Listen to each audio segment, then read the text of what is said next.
say the thing you're not supposed to say. Let's talk about marriage. They have like a 2-second rebound rate and you're back doing the next pain in the ass thing. Parenting. Oh my gosh. They have sucked the pretty right out of me. They treat me like it, and I do their laundry. Lucky me. Sex. I'm caught between two evils. I generally like to take the one I never tried. Scary stuff like ghosts. I know it's totally out of left field, but just go with me on this. Boo, you whore. Love. I give you what you need. That's all. I'm talking about taking care of each other the best you can. What's wrong with taking care of a woman? She takes care of you. Friendships. Wink and her necklace says best friends forever. You sure you wanted to say forever? I don't think you guys will be best friends forever, no offense, but sometimes you grow apart. And maybe she'll find a new best friend. They end up doing everything together.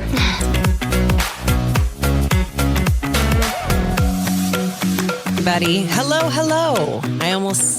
I almost went back to the old way, but this is the new way I'm doing it. I'm saying hello until I forget inevitably. And then I just go back to saying hello, everybody. Thank you so much for listening to today's episode of the podcast. Just going to jump right into it with this first story. And I feel like, and I really debated on talking about this because I do feel like I've been a little lottery crazy lately, and I want to talk about lottery stories. That's what everybody's kind of been talking about, what with it being over $1 billion. And you just think how overwhelming. It would be amazing. But I mean, how overwhelming would it be to win that much money? So I was reading this story. There's a girl, her name is Katrina Bookman. Okay. Katrina Bookman went and played the slots. It was at Resorts World Casino in Jamaica, Queens. Is there a Jamaica, Queens? What? And she was playing the slots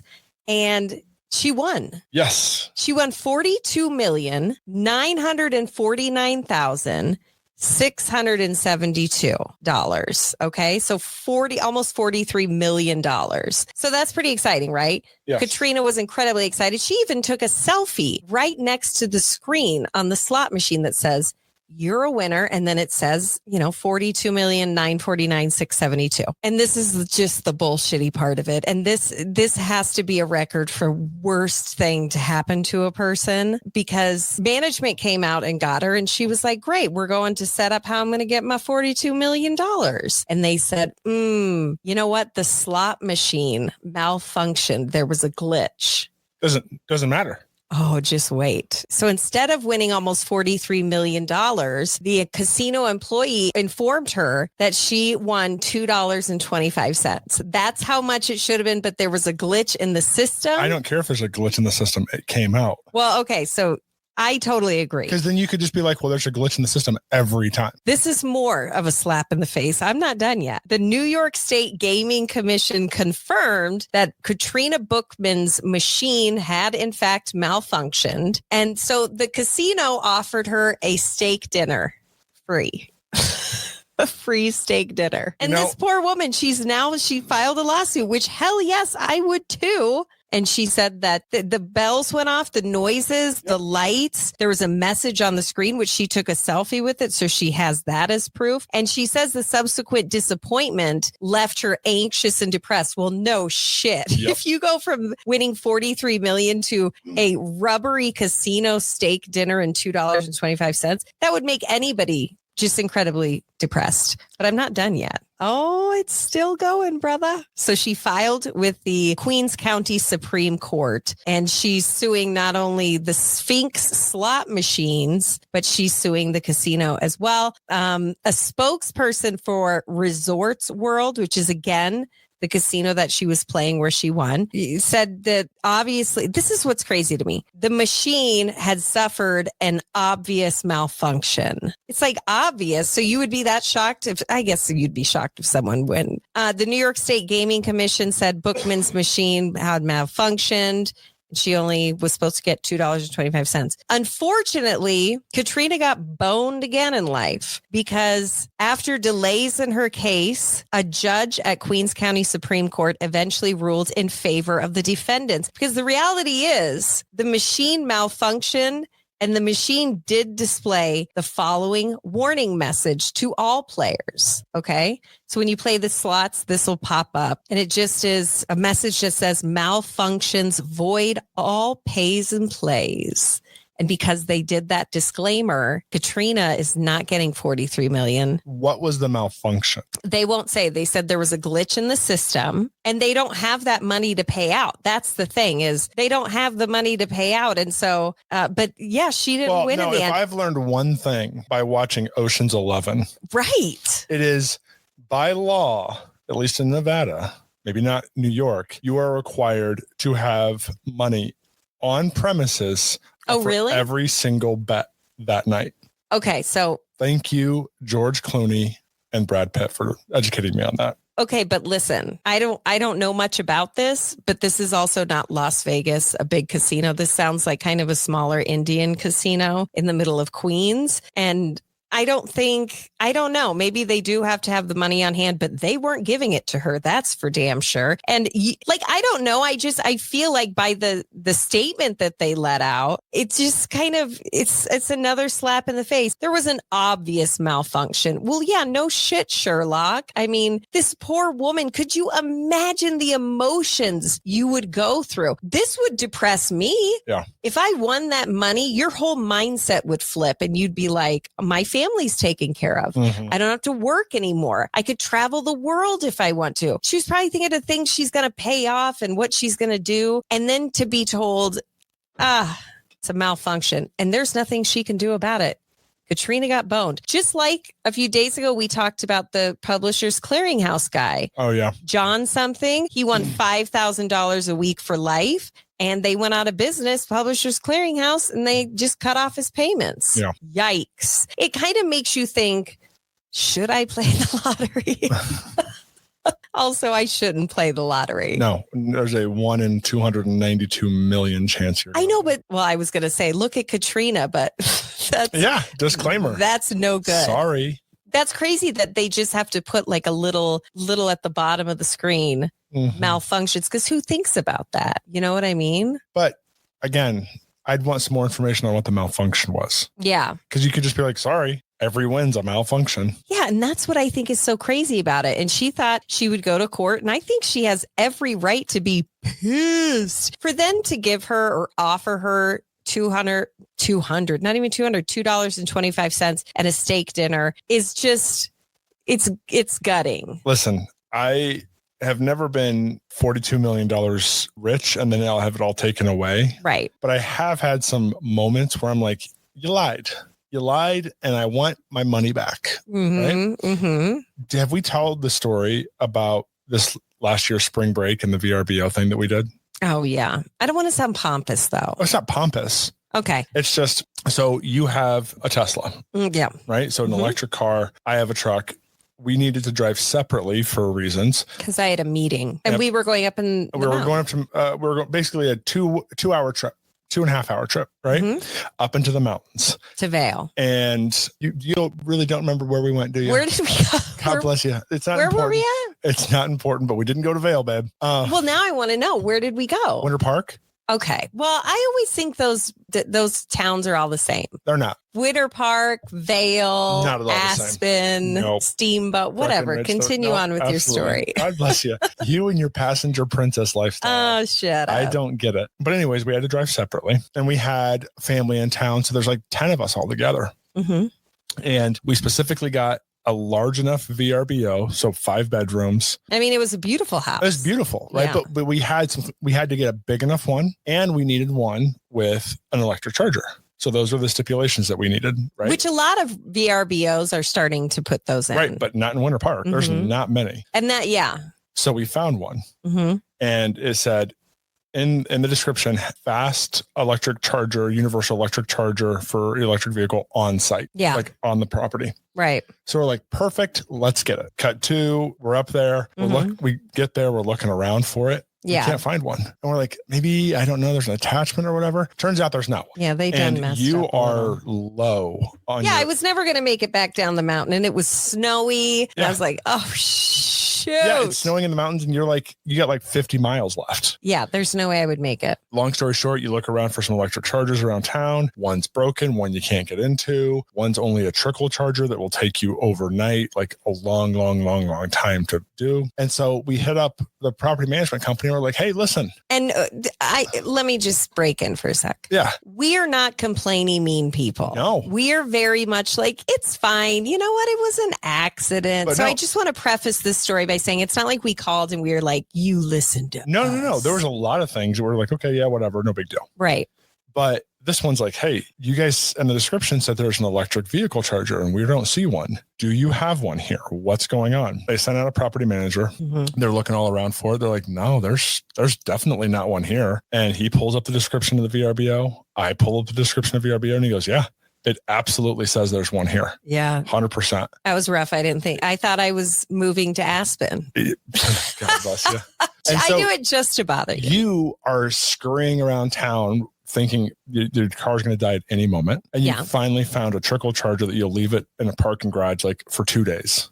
So it'll charge. Well, and the thing about chargers with electric cars is that there are different hookups. So when you get the car and you have a specific hookup, and it should be like so easy, you clip A to B and then it charges. But there are some charging stations that don't fit the hookup that you have, and then you're screwed. Yeah. And you can't use it. And then what do you do? So it took out one of our 3 vehicles because we have 10 people there. Mm-hmm. It took you basically a half of a day driving around town trying to figure this out. Right? Everybody went to a fun indoor golf place and I drove around. Yeah. And so again, not crazy. And I'm like, I call the property management company calls me. They're like, we are very sorry.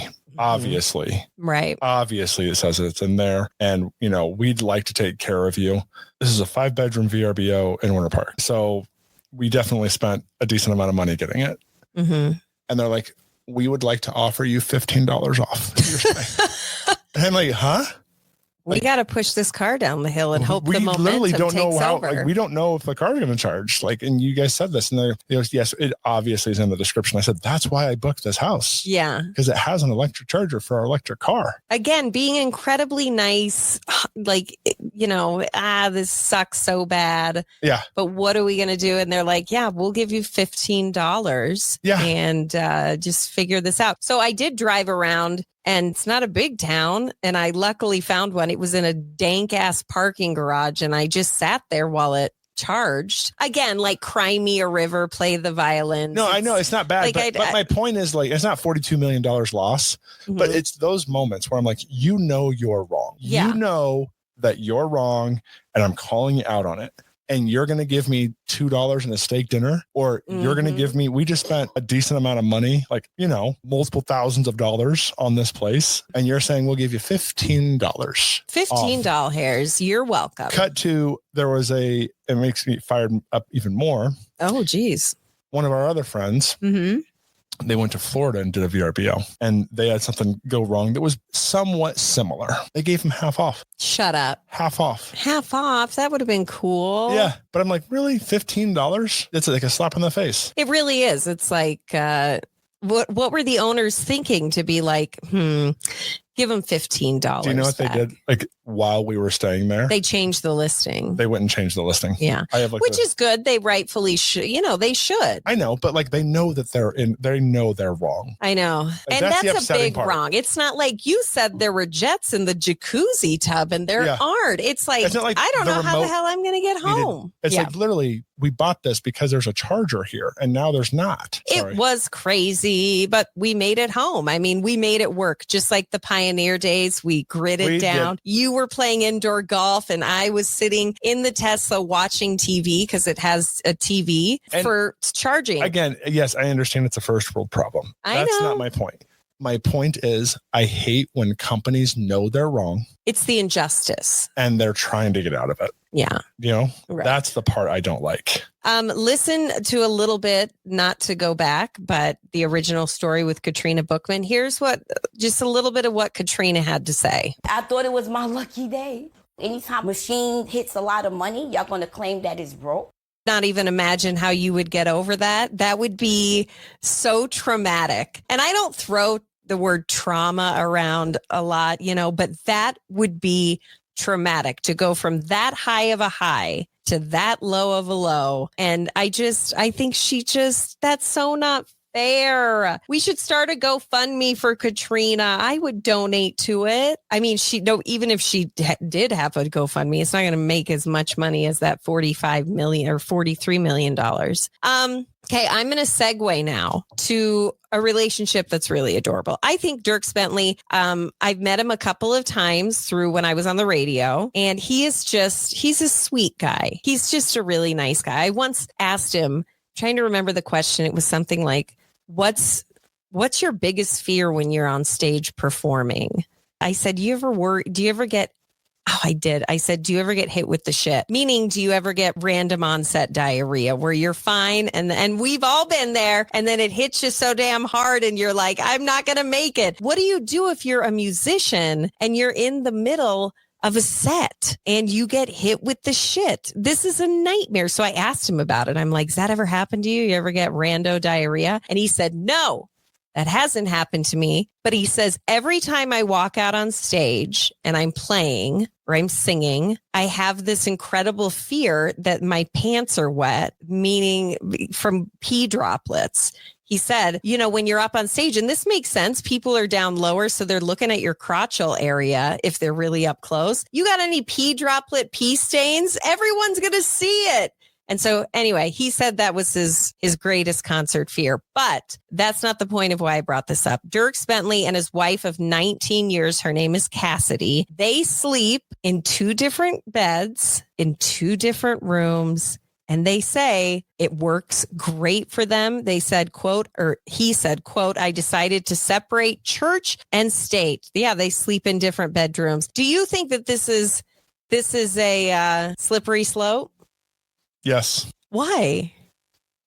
I mean, yeah, me too. But why? We have such different sleeping styles, and we don't have to really go deep into that.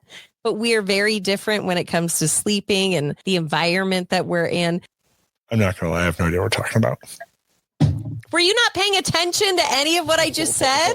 Just give me a synopsis. Oh my God. You are the shittiest co-host. I was answering an email. What? Okay. Dierks Bentley and his wife of 19 years sleep in different beds in different rooms. So they sleep separately. Oh, okay. They say it works for their marriage, and they've been doing it for almost the entire time they've been married. They just early on decided. And that makes sense, because if he's traveling and doing a lot of touring, he probably gets used to sleeping alone and having it a certain way. And maybe he likes to sleep with a colder temperature and with pitch black. I really do get that. And that makes a lot of sense what you're saying. I also get such good guy vibes from Dierks Bentley. Oh yeah, he's a nice guy. He's a good guy. Not that I know him, but the few times that I was able to talk to him. Well, but then also anything you hear about him, how he conducts himself in interviews, that he got his pilot's license, and sometimes when he's close enough to home, after the show, he'll get to an airport and then he'll take that plane and he'll fly home as quick as he can. Oh, that's so he can be home. I didn't know that. Yeah. See, even more likable. Good guy vibes. He's never done anything where I've been like, ugh. So anyway, I'll ask again. Do you think this is a slippery slope for a couple?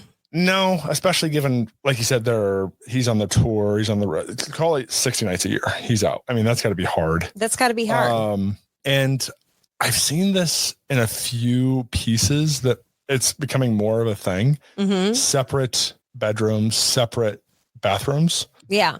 I can't say that I would be about it. I mean, some of my favorite nights are genuinely when, more often than not, you fall asleep before me. All the time. I love There are nights where I'd say maybe about 10, 15% of the nights that I fall asleep before you. Mm-hmm.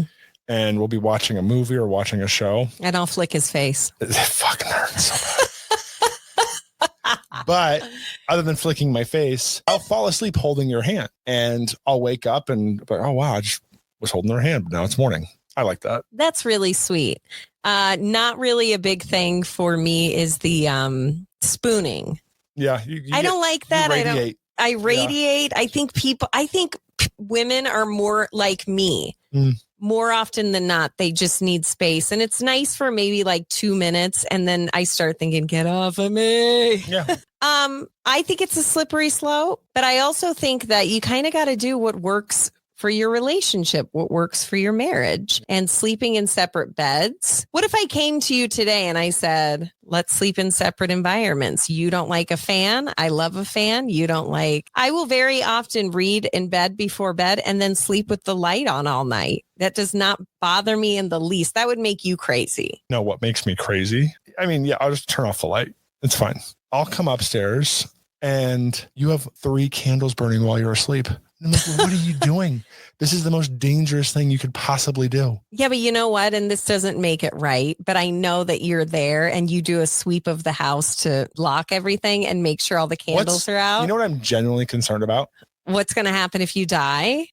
1,000%. You have no really? idea. Are you serious? That makes me sound like Do you know that I've literally started to write out like all of like our finances and all that stuff in case something happens to me, because you have no idea what at all. That is so rude, and we're cutting that out. But you don't. That's so rude. You don't know any of it. You're making a log? Well, okay, wait. Is it For like you. yeah, okay. So it's for me. It's for you. If anything happens to me, here's everything you need to know. Yeah, you know what? That is such a big deal. I remember when my grandpa died. Years later, my grandma told me, I never did I didn't pay the bills. He handled all that. So when he died, it was just such a shock for her. And then she had to kind of navigate in a new direction. And so. Yeah. But like that, I'm like, okay, I'm worried about that. But no, I'm going to be traveling a little bit for work. Oh, is that why you're doing it? Oh, yeah. So I'll be traveling. And yeah, no, you fall asleep. I take care. I lock up the house. I take all the lights off. I blow your candles out. Okay. But listen, if something, God forbid, happened to you, I would then take over that. It's not like I would never lock the doors or. No. I'm just saying if I'm going to be gone, I'm going to be in Atlanta for a couple of days doing work. Mm-hmm. I'm like, is she going to lock up the house? Are you kidding? Is she going to blow up the candles? What am I, like 12 to you? Sometimes. Oh, I'm cutting your mic off right now. And we're out of time. Actually, no, we're not out of time. We have a couple minutes left, which is good because I wanted to touch on really quick yesterday morning, which would be this morning, considering we record the day before. But this morning was when Howard Stern was coming back to make his big announcement, whether he was leaving Sirius, he was staying and signing a new contract. Now, here are the things that I think were interesting. He was supposed to be there last week. Last Monday, the 2nd. And he last minute, like the night before, released a press release, told all of his people that he has a family emergency. And that's why he couldn't get there. And it was like, oh, wow. And then word got out that his cat died. And people were like, is that why he took the time off? So he came back this morning, finally. And here's what he did. He had Andy Cohen open his show and say, kind of trying to play it off like Howard Stern got the boot and Andy Cohen was taking over. I'm explaining it terribly, so I'm just going to give you a little piece of what was aired this morning. Well, good morning, everybody. This is, I know, not the voice that you expected to hear. This is not the voice that you probably wanted to hear, but it is I, Andy Cohen, and this is our first day broadcasting on Andy 100. I know that you're expecting a big announcement from Howard, and this is actually not how things were meant to go. There's been a lot of talk about what's going to happen with Howard. Is he fired? I don't know how much I'm allowed to say, except that he's not here, and I am. I thought it was just stupid. I thought it was a dumb publicity stunt. I think nobody really fell for it. And then Howard Stern did obviously break in and say this was all a prank. I don't think it was. I think it was contract negotiations. And I think that they couldn't decide. So he took an additional week until they could decide on it, which is fine. And I think if he would have come out last week and said, you know what, I'm trying to get my contract figured out and we haven't done it yet, so I won't be back until next week, I think people would be a lot more, a lot cooler with that than kind of what he tried to pull off. Because I don't believe he had an emergency. I mean, I don't know. I think it's kind of ridiculous. And that's it. I played a little clip for you. I gave you the lowdown. That's all I got. All right, guys, thank you so much for listening to today's episode of Still Awkward with Sadie. Hit that automatic download, leave a comment or a review, unless it's a bad review, and then just skip that part. But we have 12 days, mark your calendar. That's when A Vintage Affair is happening, September 21st. and it's going to be so much fun. There are going to be whiskey, wine, and beer tasting. There's entertainment. There's hors d'oeuvres and desserts and a silent auction. You got to get your ticket before, and it's all going to a wonderful, wonderful charity, Pathways Care. I want to see you out there at a vintage affair. Again, it's happening in less than 2 weeks. Get your ticket before it's sold out. It's going to be a really, really fun event. And they're located in Fort Collins off of College Avenue. Thank you guys for listening. And thank you to my sponsors. Again, Garage Door Service and Sales, Christiana Salon Spa, and Wilbur's Total Beverage, locally owned and operated, family owned and operated. Every one of those businesses. I love it so much. Thanks for listening. And we will be back tomorrow.